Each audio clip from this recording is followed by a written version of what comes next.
오늘도 주님의 크신 사랑과 은혜가 함께하는 복된 주일이 되기를 원하고요. 이 예배를 통해서 정말 귀한 주님의 사랑, 또 그 십자가 은혜, 그 주님의 능력이 우리와 함께하는 귀한 시간이 되기를 주님의 이름으로 축원합니다.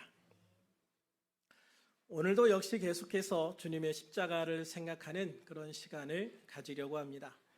지난주 우리는 본문 말씀을 가지고 우리를 대신해서 예수님이 지신 십자가, 우리가 져야 하지만 예수님이 대신 지셨던 그 십자가의 은혜에 대해서 함께 말씀을 나눴습니다. 오늘은 34절 말씀을 중심으로 말씀을 나누려고 합니다. 예수님은 정오에 십자가에 달리셔서 유대인의 시간으로 제9시, 우리 시간으로 오후 3시에 숨을 거두셨습니다. 예수님은 숨을 거두시기 직전에 몇 마디 말씀을 하셨는데 그 중에 한 마디가 엘리 엘리 라마 사막다니라는 말씀입니다. 물론 복음서 전체를 보면 앞과 뒤로 몇 가지 더 말씀이 있지만 오늘 마가복음에서는 이 말씀을 주님이 숨지시기 전에 하셨던 가장 중요한 말씀으로 기록하고 있는 것이죠. 이 본문 34절부터 37절까지를 보면 예수님께서 큰 소리를 지르셨다라고 말씀하고 있죠.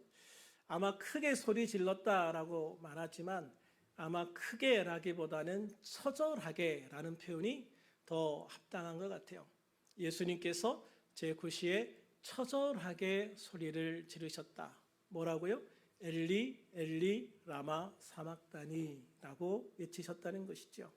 아마도 이 말씀은 너무나도 처절했고 또 예수님이 숨지시기 직전이셨기 때문에 그렇게 크게 들리지는 않았을 거라는 생각을 합니다.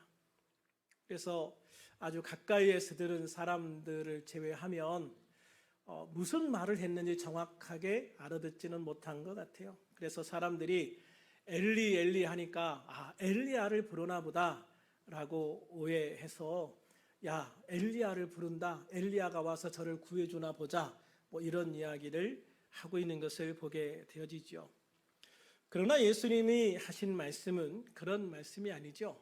엘리 엘리 라마 사막다니라는 말씀은 나의 하나님 어찌하여 나를 버리셨나이까 라고 하는 아람어였습니다. 그러면 예수님께서는 왜 이렇게 하나님 아버지께 나를 버렸냐고 그렇게 처절하게 외치셨을까? 그것은 예수님이 십자가 위에서 세상의 모든 죄의 짐을 홀로 짊어지셨기 때문에 일시적으로 하나님께서 그 아들 예수님이 보이지 않도록 어둠으로 가리워 버리셨기 때문입니다. 예수님은요, 이렇게 세상의 모든 죄의 짐을 짊어지는 것이 얼마나 고통스러운 길인가 하는 것을 너무나도 잘 알고 계셨어요. 그래서 마태복음 26장 39절 이하에 보면 내 아버지여 만일 할만하시거든 이 잔을 내게서 지나가게 하옵소서라고 3번이나 기도합니다.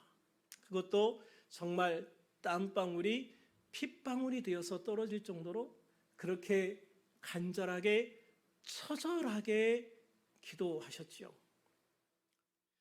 그러나 주님은 그렇게 간절하게 기도하시면서도 결론은 항상 뭐였습니까? 그러나 나의 원대로 마시옵고 아버지의 원대로 하옵소서. 내가 이렇게 십자가를 지고 십자가에서 세상의 모든 죄의 짐을 홀로 지는 것이 얼마나 힘들고 괴롭다는 걸 압니다. 그래서 주님, 내가 이것을 위해서 왔지만 이것을 피할 수 있으면 피하고 싶습니다. 그러나 아버지께서 뜻을 변경하지 않으시고 나를 통하여 이 십자가의 뜻을 이루기를 원하시면 주님 순종하겠습니다 라고 기도하시는 거죠. 어떻게 보면 그게 육체를 가진 모든 사람들의 공통된 마음 아니겠습니까? 예수님도 육신을 가졌으니 그 길을 피해가고 싶은 마음이 없었던 것은 아니지요. 그럼에도 불구하고 그 길을 가겠다. 주님의 뜻이면, 주님이 이 길을 가야 하신다면 주님 나는 이 길을 가겠습니다라고 고백하고 있는 거예요. 주님께서 왜 그렇게 십자가 위에서 자신의 피를 흘려 세상의 모든 죄의 짐을 다 지셔야 했을까? 그것은 아담이 죄를 지은 이후에 세상의 모든 사람들이 하나님께 가지 못하고 죄의 길, 멸망의 길, 결국 지옥으로 향하는 길을 갈 수밖에 없었기 때문이죠. 하나님이 그토록 사랑하셨던 인간, 그토록 귀하게 창조하셨던 인간, 하나님께서 그토록 사랑하셔서 자신의 생명의 일부를 그 육체 안에 넣어주었던 그 인간이 하나님 나라에 오지 못하고 다 멸망의 길로 지옥으로 가는 걸 보면서 너무나도 마음이 아프셨던 것이죠. 예수님도 하나님의 아들이셨기 때문에 하나님 아버지의 마음을 그대로 가지고 계셨던 거예요. 그래서 하나님 아들이신 예수님이 그 인간들을 구원하시기 위해서 아버지의 뜻을 따라 이 땅에 오셨고, 그 일을 이루기 위해서 주님, 제가 져야 할 십자가라면 제가 지겠습니다라고 고백하고 있는 것이죠. 그래서 예수님은 십자가 위에서 세상의 모든 사람들의 죄를 대속해 주시기 위해서 십자가에서 피를 흘리고 죽으신 겁니다. 대속이란 말은요, 남의 죄나 고통을 대신해서 자기가 당하는 것을 의미합니다. 또는 누군가 빚을 져서 빚 대신에 종이나 노예로 팔려갔다면 그의 친척들이 빚을 대신 갚아주고 그 사람을 다시 노예 신분에서 다시 찾아오는 것, 그런 것을 대속이다라고 이야기를 합니다. 기독교에서는, 성경에서는 예수님이 사람들의 모든 죄의 대가를 대신 치러주시는 것, 바로 그것을 대속이다라고 말씀하시고 있는 거예요. 그렇습니다. 예수님은 요한복음 1장 29절에서 침례 요한이 말씀하신 것처럼 세상 모든 죄를 지고 가는 하나님의 어린 양으로 이 세상에 오신 거예요. 그러니까 예수님은 이 땅에 오시면서도 무엇을 하기 위해서 오셨다? 세상의 모든 죄의 짐을 홀로 지고 가시기 위해서 이 땅에 오셨다고 말씀하고 있는 거예요. 사람들의 죄는 생명과 관련되어진 것입니다. 아담이 하나님께 죄를 범함으로 하나님과 분리가 되었어요. 이제는 하나님의 백성이 아니고 마귀의 종, 사탄의 종이 되어버리고 말았죠. 그래서 인간은 세상에서 가장 귀중한 것을 잃어버렸어요. 바로 생명입니다. 영생입니다. 영원한 생명을 잃어버린 것입니다. 그러므로 죄로 잃어버린 영원한 생명을 다시 찾아오려면 그 영원한 생명에 해당하는 값을 치러야 하는 것이죠. 생명에 해당하는 값이 무엇인지 아십니까? 생명에 해당하는 값. 생명에 해당하는 값은 생명입니다. 생명에 해당하는 값은 생명 이외에는 치를 수가 없어요. 그래서 히브리서 9장 22절에 보면은 피 흘림이 없은즉 사함이 없느니라 그랬어요. 죄를 사함받기 위해서는 누군가가 피를 흘려야 된다. 그래서 구약시대에는 동물의 피, 정말 애꿎은 동물이죠. 동물들은 죄를 짓지 않았어요. 그럼에도 불구하고 그 동물들이 사람의 죄를 위해서 피를 흘리고 죽어야만 했다는 것이죠. 그러나 이 짐승의 피는 완전한 속죄를 이루지 못했습니다. 짐승의 피는 한계가 있었던 거예요. 그냥 사람들이 지은 1년 동안의 죄를 임시로 사해주는 그런 임시 처방에 불과했던 것이죠. 그래서 하나님의 아들이신 예수님이 이 땅에 죄가 없는 유일한 인간으로 오셨던 겁니다. 그래서 예수님이 가지고 있었던, 일반 사람들은 가지고 있을 수 없는 아주 소중한 것을 가지고 있었죠. 그게 뭘까요? 그게 바로 영생입니다. 영원한 생명. 인간은 죄를 지음으로 인해서 잃어버린 것.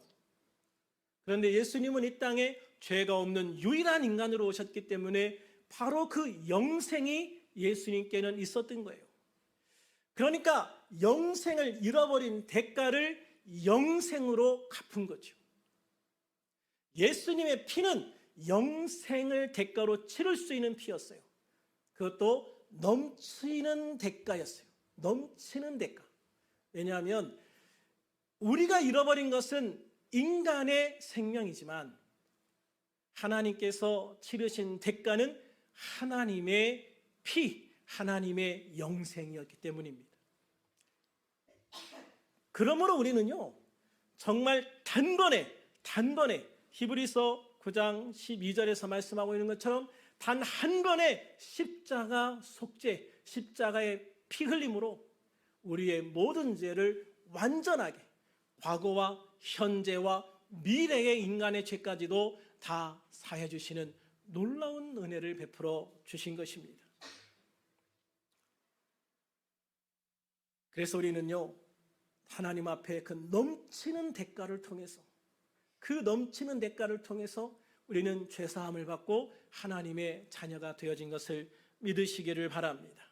그렇게 우리가 죄사함을 받고 하나님의 백성, 하나님의 자녀로 회복되는 데에는 다른 것을 더할 필요가 전혀 없었던 것이죠.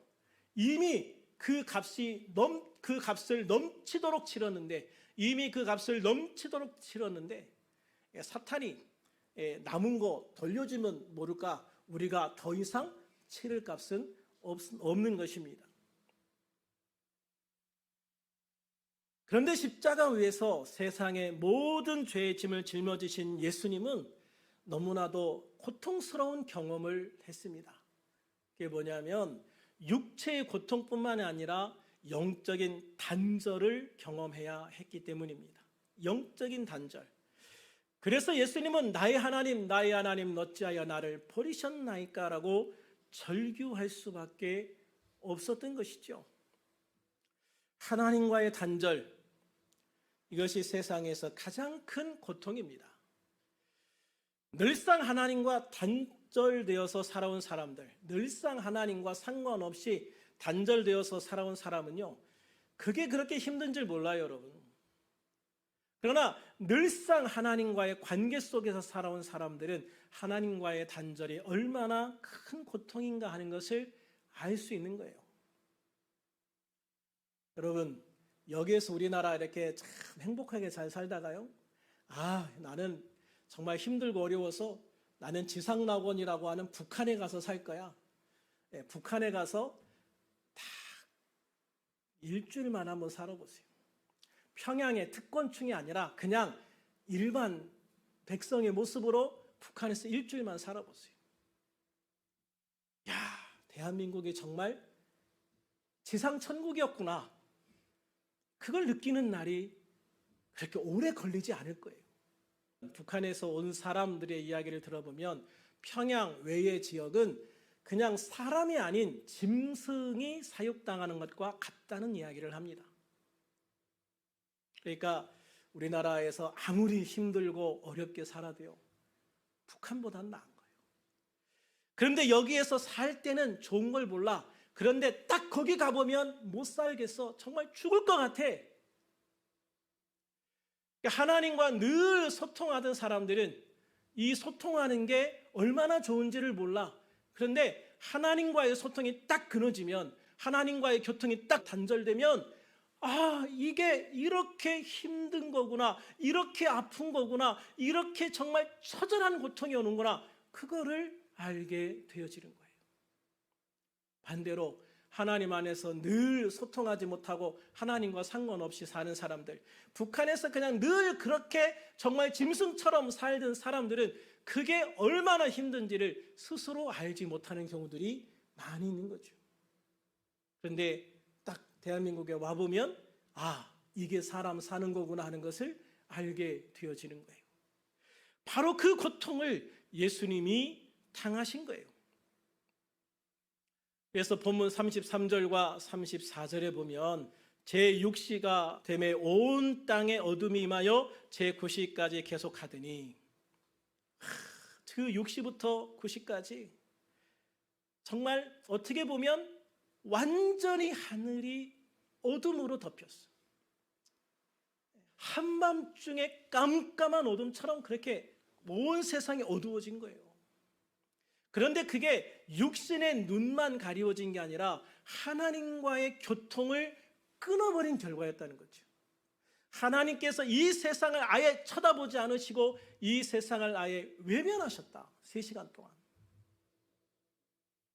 그렇게 외면당할 때 주님은요, 엄청나게 괴로움, 엄청나게 처절한 고통을 느끼신 거예요. 그래서 크게 소리를 지르셨다. 엘리 엘리 라마 사막단이라고. 아주 처절하게 소리 지르셨다. 처절하게 소리 지르셨다. 우리가 죄를 두려워해야 될 가장 큰 이유는요, 죄가 우리와 하나님 사이를 이렇게 단절시키기 때문에, 가로막기 때문입니다. 그래서 하나님을 통해 죄사함을 받지 못한 사람은요, 하나님과 서로 교제하거나 사귀지 못해요. 하나님은 거룩한 분입니다. 그래서 죄나 죄인을 용납하지 않으시고 가까이 하지 않으시거든요. 그러니 당연히 예수를 믿지 않는 사람은 하나님의 사랑도 또 기도 응답도 받을 수 없는 것이죠. 기도 응답의 축복은요, 하나님께서 예수 이름으로 기도하는 사람들, 예수님을 믿고 예수 이름으로 기도한 사람들에게 주는 특권이다라는 걸 아셔야 돼요. 특권은 모든 사람이 누리는 게 아니에요. 그 특권의 조건에 맞는 사람만 누리는 것이죠. 죄가 이처럼 무서운 파괴력을 가지고 있기 때문에 성도는 죄를 두려워해야 되고 죄를 멀리해야 하는 것입니다. 그렇습니다. 예수님은요, 당신의 어깨에 짊어진 죄의 짐으로 인해서요, 그 짧은 시간 하나님과 단절되는 느낌을 받았을 때 그렇게 괴로워하시고 힘드셨던 거예요. 십자가에 못 박힌 그 고통보다도 하나님과의 단절이 더 고통스러우셨던 거예요. 여러분, 성경을 보십시오. 예수님께서 십자가에 못 박혔을 때 그 아픔으로 인해서 소리를 지르거나 절규하십니까? 가상칠언이라고 해서 예수님이 십자가 위에서 하신 7마디가 있는데, 그 가상칠언 어디에도 내가 아프다 소리 지르신 적은 없어요. 피를 너무 흘리시니까 내가 목마르다라고는 하셨는데, 이 고통 좀 없애주세요, 너무 아픕니다, 이런 말씀 안 하십니다. 왜 그럴까요? 예수님은 이 십자가에 못 박힌 이 고통이 내가 사람들의 죄를 사해주는 제물이 되기 위한 과정이라고 여기셨어요. 그래서 내가 사람들의 죄를 사해주는 제물이 되기 위해서 나는 이 고통을 당해야 돼.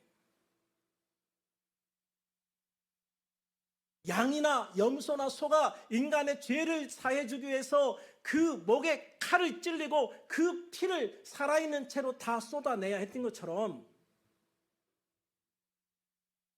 예수님도 살아있는 채로 이 고통과 피를 다 감당하셔야 했던 거예요.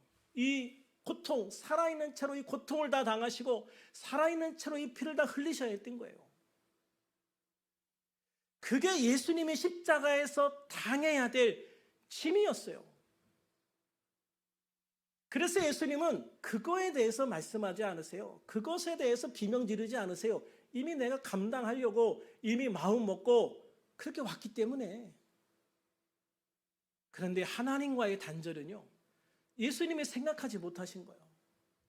내가 십자가에 그렇게 고통당할 때 하나님께서, 아버지께서 나만 바라봐 주시면 난 이걸 견딜 수 있어요 했는데, 어느 순간 하나님의 얼굴이 돌려지는 거예요. 하나님의 시선이 느껴지지 않는 거예요. 하나님과 완전히 단절되는 거예요. 여러분, 그 고통이 육체의 고통보다 더 컸다는 거예요. 그게 더 처절한 고통이었다는 거죠. 그런데 예수님은요, 그런 고통을 통해서 우리에게 죄사함의 길을 열어주신 거예요. 예수님은 그 엄청난 대가를 치르면서, 그 육체적인 영적인 엄청난 대가를 치르면서 우리에게는 그냥 거저로 이 죄사함과 구원을 선물로 주셨던 거예요. 본문 35절에 보면 십자가에서 괴로워하는 예수님에게 동정을 베푸는 사람도 있고요, 조롱하는 사람도 있어요. 이 마가복음에는 이 조롱하는 사람과 예수님을 동정하는 사람이 같은 사람으로 나와 있는데, 다른 성경에서는 다른 사람으로 되어 있거든요. 그러니까 예수님을 동정하는 사람, 예수님을 비난하는 사람이 각자 따로 있었다고 보여져요. 신 포도주를 주는 사람이 있었어요. 예수님이 너무 육체적으로 괴로워하니까 신 포도주를 예수님께 주려고 그 신 포도주가 들어있는 막대기를 꿰서 십자가 위에 있는 예수님의 입에 대줬어요. 신 포도주는 뭐냐면 모략을 탄 포도주를 의미해요. 모략을 탄 포도주. 이 모략은 원래 사람이 죽으면 방구 처리하는 데도 사용이 되어지지만 사람의 육체의 고통을 못 느끼게 해주는 진통제로도 쓰입니다. 그래서 이 모략을 탄 포도주를 십자가에 처형되거나 하는 사람들에게 먼저 먹여요. 자기 가족이 이 십자가에 못 박힌다고 생각을 해보세요. 얼마나 고통스러울까. 그러니까 처형될 때도 이 고통을 좀 덜 느끼도록 가족들이 이 신 포도주를 가지고 와서 십자가에 못 박히기 전에 이거 다 먹어, 이거 먹어, 이거라도 먹어 하면서 그 신 포도주를 막 먹이는 거예요. 그래서 몸에 어느 정도 이 마취 효과를 주어서 통증을 덜 느끼도록 해주는 거죠. 그런데 예수님은 이런 신 포도주를 먹지 않았어요. 그냥 오롯이 고통을 그대로 다 감당하려고 하신 거죠. 그런데 누군가 그 옆에 있는 강도에게 주었던 신 포도주가 남았던 것 같아요. 그러니까 그렇게 고통스러워하는 예수님을 보면서 내가 가져온 것 좀 남았는데 좀 먹으라, 좀 드시라, 그리고 좀 그 고통을 좀 줄이시라 라고 예수님께 주었지만 예수님은 그것을 단호하게 거절하신 거예요. 이 고통은 내가 온전히 감당해야 될 몫이었기 때문이죠. 그 옆에 어떤 사람은 야, 쓸데없는 듯 하지 마. 엘리야가 와서 저 사람을 구원하나? 정말 볼 거야. 내가 지켜볼 거야. 이런 사람도 있어요. 이 사람은 예수님을 조롱하는 거죠. 그런데 그렇게 예수님을 조롱하는 사람을 향해서요, 예수님은 단 한마디 대꾸도 하지 않으십니다. 왜 그래요? 그런 사람들의 조롱조차도 내가 사람의 죄값을 감당하기 위해서 감당해야 될 몫이다라고 생각을 하신 거예요. 그래서 예수님은 이 십자가 위에서 그 못 박힌 육체의 고통, 그리고 사람들의 조롱, 놀림, 비난, 그리고 하나님과 단절되어지는 그 영적인 아픔, 그 처절한 고통까지 다 겪으시면서 그러시면서 우리를 구원해 주시기 위한 놀라운 선물, 그 은혜를 우리에게 베풀어 주셨다고 말씀하고 있는 거예요. 그래서 사도 바울은 에베소서 2장 8절에서 너희는 그 은혜에 의하여 믿음으로 말미암아 구원을 받았으니 이것은 너희에게서 난 것이 아니요 하나님의 선물이라 라고 말씀하셨어요. 너희에게 주어진 그 구원은 하나님의 선물이다. 하나님의 선물이다. 그런데 하나님께서 정말 그 처절한 십자가의 고통을 통해서 너에게 준 선물이다. 그 선물이 얼마나 귀하게 준비되어진 선물인 줄 알고 그 선물을 너희가 귀하게 받으라라고 말씀하고 있는 거예요. 그래서 우리는요, 아무 대가 없이 그냥 받으면 되는 거예요. 그냥 받으면 내 것이 되어지는 것이죠. 주님은 우리에게 그렇게 구원을 선물로 주신 것입니다.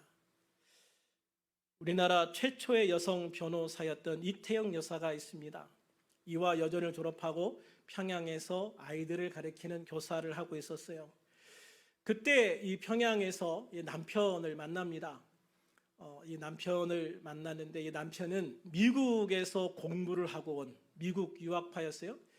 일제시대 되니까 미국에서 유학을 하고 온 사람은 아마 우리나라에서 손꼽을 정도였을 거예요. 몇 명 없는 사람이었어요. 그렇게 우리나라에 몇 명 없는 정말 최고의 엘리트를 만나서 결혼을 하게 되어진 것이죠. 그런데 결혼하자마자 남편이 감옥에 갑니다. 왜냐하면 정일영 박사가 미국에서 돌아오자마자 독립운동을 시작을 하거든요. 항일운동을 시작을 해요. 그래서 오자마자 일본 경찰들의 요주의 시찰 대상이 되어지고 결국은 이제 그 항일운동하는 것이 밝혀져서 잡혀 들어가서 교도소에 수감이 되어지는 거예요. 그때부터 그녀는 그 오랜 시간 남편의 옥바라지를 해야만 했습니다. 옥바라지만 했나요? 아니지요. 가족들까지 다 먹여 살리는 가정 역할을 해야만 했었던 거예요. 그래서 이태영 여사는 이 남편의 옥바라지와 식구들의 생계를 위해서 교사를 그만두고 이불을 만들어서, 누비 이불을 만들어서 파는 장사를 시작을 합니다. 그래서 밤에는요, 이불을 만들어요. 그래서 밤새 가위질을 하고 바느질을 하면서 이불을 만들고, 밤새 만든 이불을 낮에는 이고 다니면서 팔기 시작을 했어요. 이불을 팔러 다닐 때 교통비를 아끼기 위해서 그 전차비가 아까워서 10리, 20리, 수십 리를 그냥 걸어 다니면서, 그래서 발톱이 빠지고 하는 그런 그 극심한 고통을 겪으면서도 그렇게 다니면서 이 이불 장사를 해서 남편 옥바라지를 했습니다. 드디어 광복이 되었고요. 남편이 풀려났습니다. 그런데 감옥에서 나와 아내의 손을 잡은 남편은 그만 눈물이 왈칵 쏟아졌습니다. 아내의 오른손 엄지는요, 90도가 넘게 뒤로 제껴져 있었습니다. 검지와 중지도 크게 휘어져 있었어요. 일제강점기 말기에 전쟁 무기를 만들기 위해서 쇠붙이라는 쇠붙이는 죄다 쓸어갔습니다. 심지어 밥그릇, 금속으로 된 밥그릇도 숟가락도 젓가락도 다 뺏어갔잖아요. 포탄 만들려고. 그러니까 제대로 된 가위가 없는 거예요. 그러다 보니까 손가락이 다, 가위를 잡은 손가락에 완전히 다 변형이 되어버린 거예요.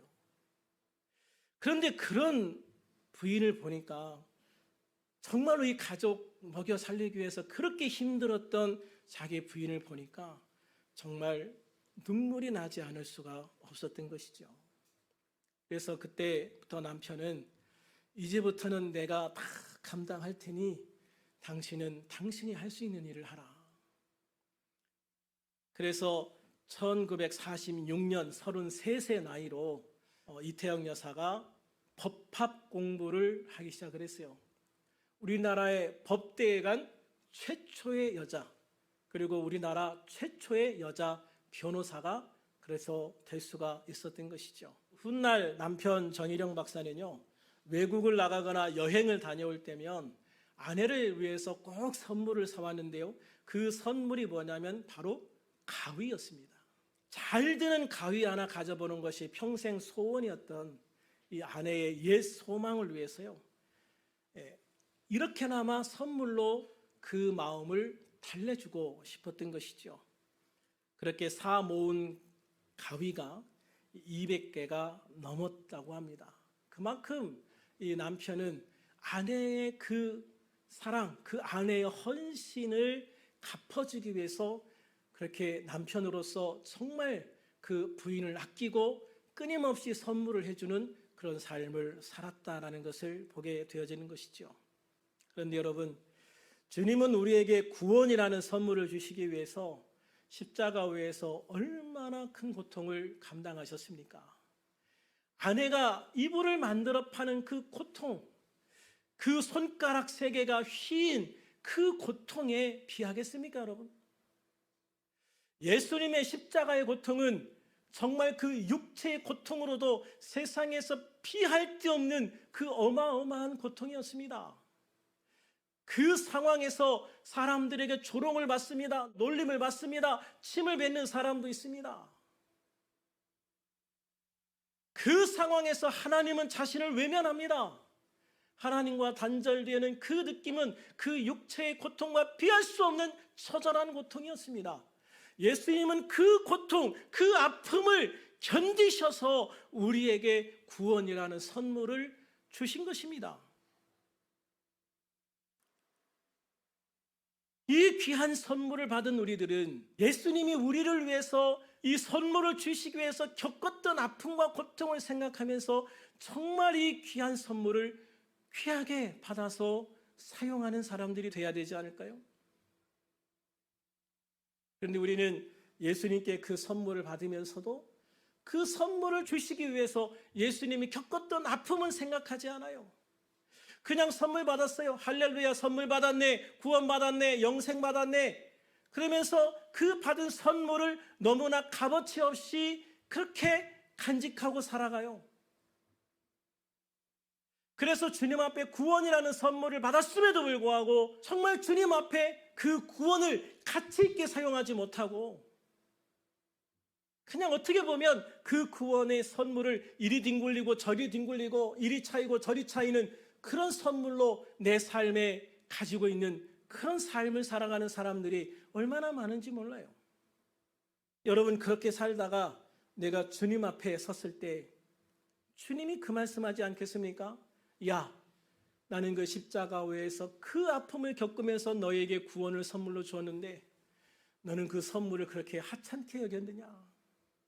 너는 그 선물을 왜 그렇게 하찮게 여겼느냐?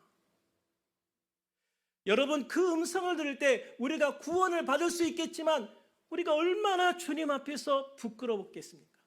얼마나 주님 앞에서 부끄럽겠어요? 주님 앞에 눈을 들 수 있겠습니까? 그렇게 우리가 구원을 가치 없이 막 굴렸는데 주님이 그런 나를 위해서 무슨 상금을 주시겠습니까?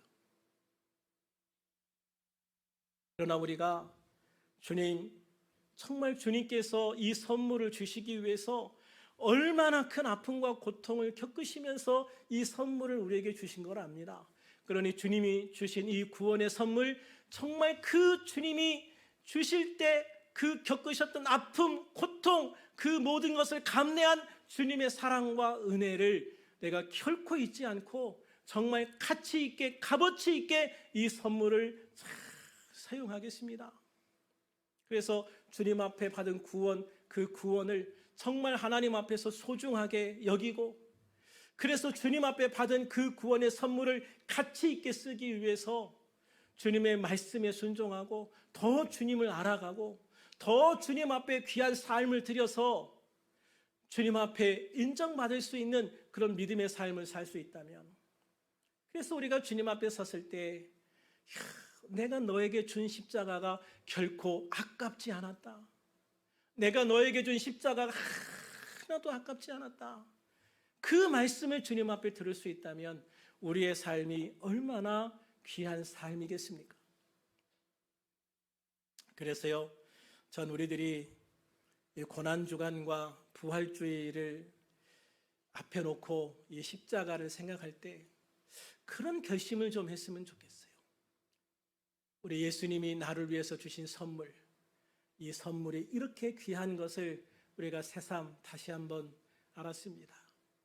이 선물, 주님의 그 엄청난 대가에 부족함 없이 이 구원의 선물을 잘 사용하겠습니다. 이 선물을 주신 주님께 절대로 부끄럽지 않은 삶을 제가 살다가 주님 만날게요. 그때 주님 칭찬을 듣겠습니다. 할렐루야. 그런 삶을 통해서 정말 우리의 삶이 주님이 기뻐하시고 주님이 축복하시는 그런 온전한 삶, 온전한 축복과 능력의 삶이 될 수 있기를. 그래서 우리의 삶이 정말 주님이 기뻐하시고 축복하실 수 있는 그런 삶이 되어질 수 있기를 우리 주 예수님의 이름으로 축원합니다. 축원합니다. 기도하겠습니다.